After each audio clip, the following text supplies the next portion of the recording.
जिस तरह से हमारी जो ईडी इन्फोर्समेंट डायरेक्टरेट का जिस तरह से और ईडी के साथ साथ जो एक्ट है PMLA, prevention of money laundering act, ये इन ऐसे जो मतलब एक्ट ऐसे हैं जिसमें हर व्यक्ति को ईडी चाहे तो डिटेन कर सकती है, बहुत कुछ कर सकती है। और इसी एक्ट का दुरुपयोग ये मोदी सरकार विपक्ष के नेताओं को फंसाने के लिए, उनको जेल में डालने के लिए, उनको परेशान करने के लिए ये लगातार इस्तेमाल कर रही। और विपक्ष के नेता जो सरकार के खिलाफ रहते हैं राजीव जी, जब तक वो सरकार के खिलाफ बोलते हैं तब तक ईडी पीछे पड़ी रहती है, और जैसे ही वो सरकार या पार्टी में आ जाते हैं, गठबंधन में आ जाते हैं, ईडी तुरंत वहां से हवा हो जाती है, गायब हो जाती है ईडी, सारे पीएमएलए वगैरह सब खत्म हो जाते हैं। महाराष्ट्र का ही आपका उदाहरण है, जिसको लेकर के फडणवीस साहब, मोदी जी क्या क्या कहते थे अजीत पवार को लेकर के, लेकिन जैसे ही वो गठबंधन में आए उनको क्लीन चिट मिल गई बहुत सारे मामलों में।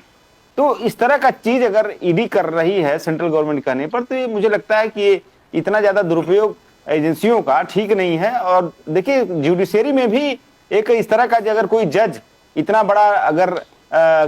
कलेजा एक तरह से दिखाता है, अगर हम उसको पॉलिटिकल लैंग्वेज में यूज करें, कि सरकार के खिलाफ जाकर के इस तरह से मतलब जज ने फैसला दिया, तो ये जज को भी अप्रिशिएट करना पड़ेगा, क्योंकि आज तो जुडिशरी में भी बहुत सरकार का प्रेशर है।